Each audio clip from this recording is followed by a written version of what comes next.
Andres Iniesta scored the winning goal to give our country our first ever World Cup. And for Iniesta to score that goal in the last few minutes away at Stamford Bridge against that great Chelsea side, one of the great clutch goals in UCL history.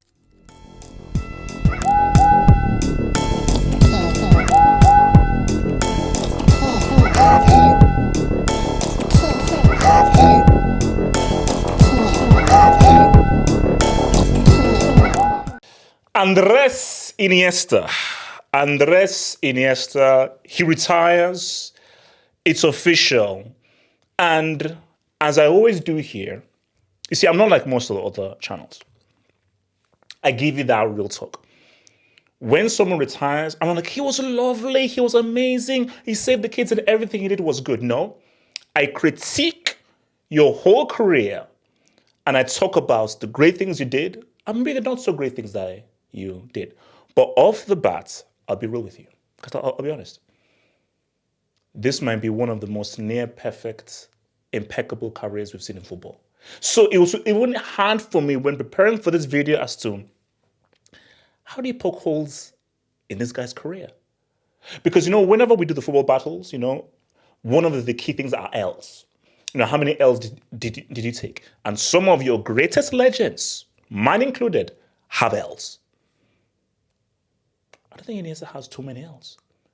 So I just think that really, it's one of the great careers. It's one of the truly great careers. And remember, guys, this is 4K, guys. This is 4K. Press pause and put it on freaking 4K. Press a mail and put it on 4K. If not 4K, at least 1440p.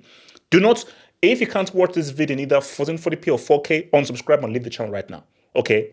You must watch this film with a meal, a drink, and either 4K or 1440p. I don't do any. This ain't 10. You see, for this special vid, we go 4K. For this special vid, we go 4K. We don't do none of that 1080p, baby. It's one of the great careers. It's one of the truly amazing careers. And why Iniesta is one of those legends and why we now have to discuss as to whether it's generational or all-time, because that is another key debate. Oh, of course he's generational. But there are levels. There's generational, then there's all-time. Bro, he's easily, arguably the best midfielder of his generation. Arguably, 100%. Like, let's not even mince words, Andre Pirlo. Let's not even mince words that he's one of the best midfielders of his generation. 100%. 100%. But a great argument can be made that he could be an all-time. Top 5, top 3, top 2.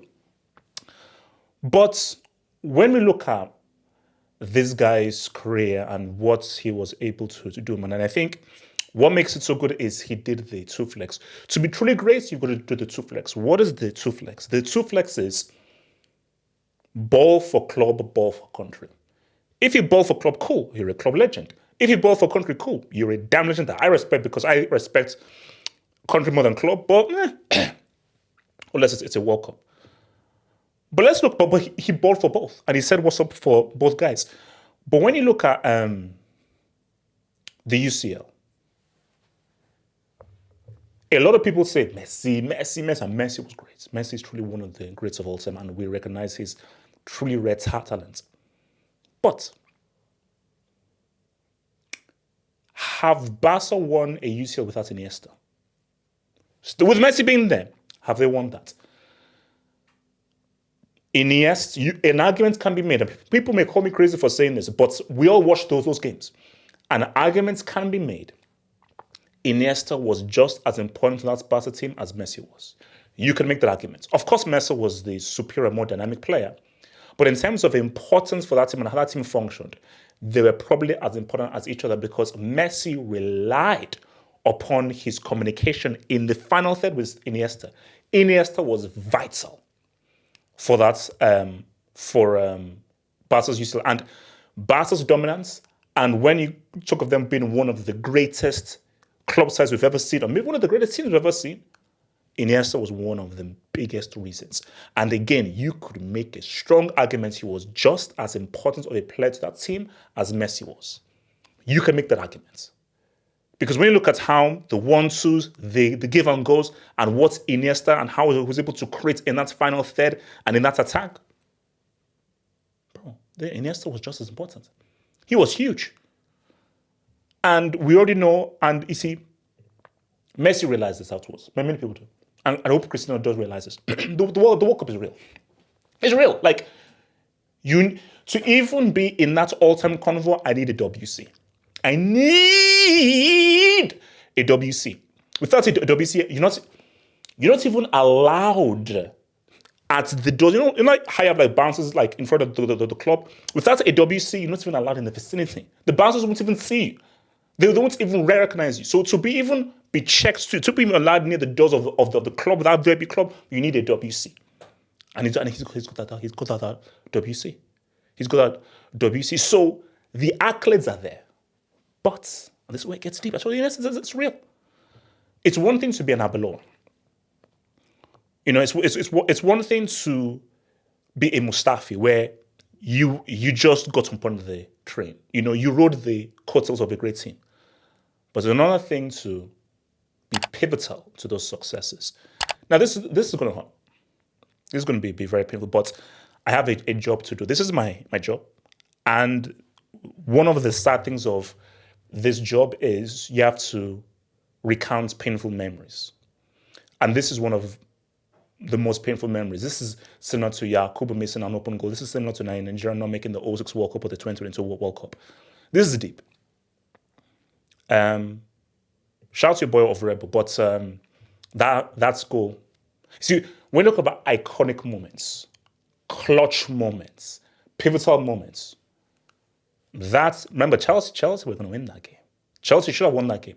And for Iniesta to score that goal in the last few minutes away at Stamford Bridge against that great Chelsea side, one of the great clutch goals in UCL history. When you just think of clutch goals in Champions League history, in terms of the importance of the goal and when the goal was scored, it's up there. Like, you could argue this is up there with Ramos, Drogba, and many other clutch goals. It was a huge goal. Massive goal. And you say to yourself that if Iniesta doesn't score that goal and Chelsea go on to beat United in that final, what happens to Barca? Because remember, that was the first of the UCL, and that was their treble, and that's pretty much began the dominance. Similar to people say, what if Ramos did not score that goal to lead to La Decima? Would they have had the mindset to do that three-piece of UCLs? So it was a huge goal. Pissed me off. I'm angry. One of them, the most painful memories ever, and I will never, ever, for as long as I live, ever forgive or forget that horrible memory. But it's huge. And Wikipedia will say it is part of Wikipedia history. They won't say, Rebel, we were cheated. Iniesta scored that G, and that was a huge, massive G. But the UCL is cool. The UCL is cool. So say you're half up. Let's just say like some guy just say, you're half up.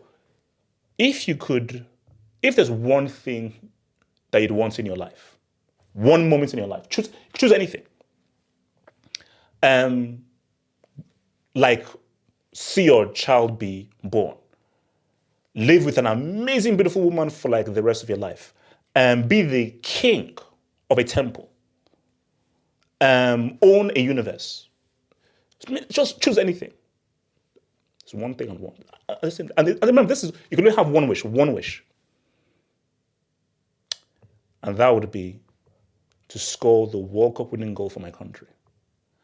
I don't believe there is a greater feeling that you can have than doing that. Last few minutes, and in the last few minutes of the game, you score the goal that wins your country the World Cup. For me, you cannot give me a greater moment than that. You can't. That moment,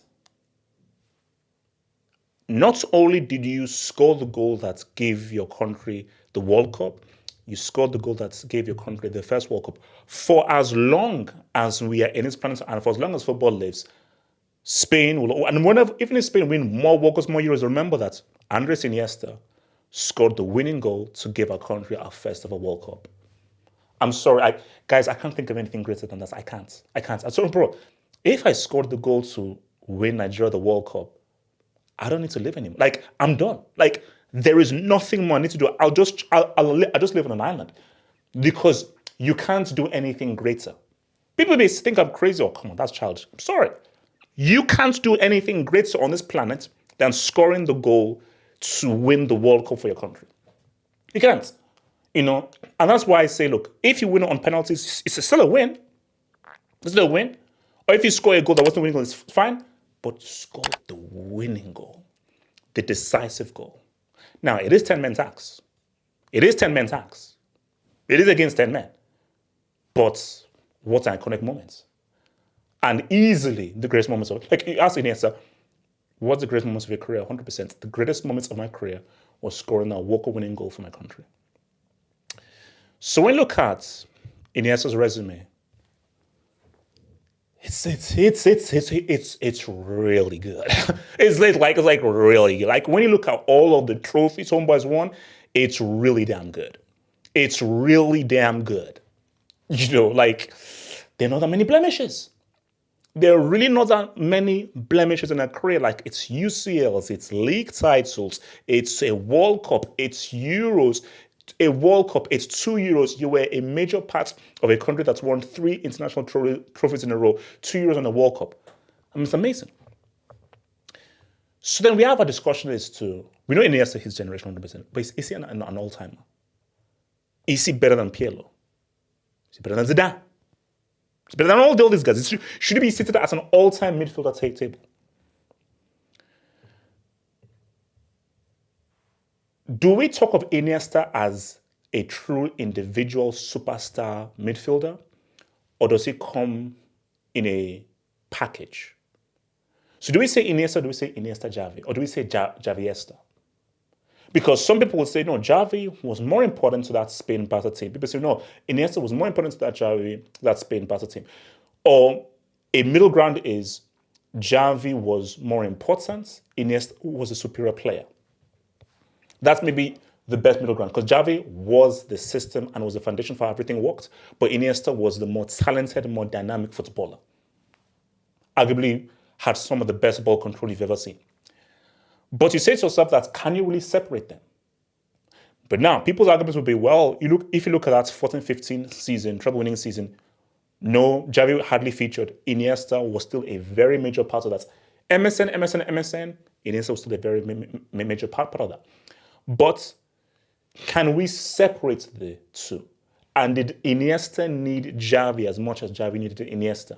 And are they completely two as a package? And if you say that, can you now put him next to a Pirlo or a Zidane, where Zidane carried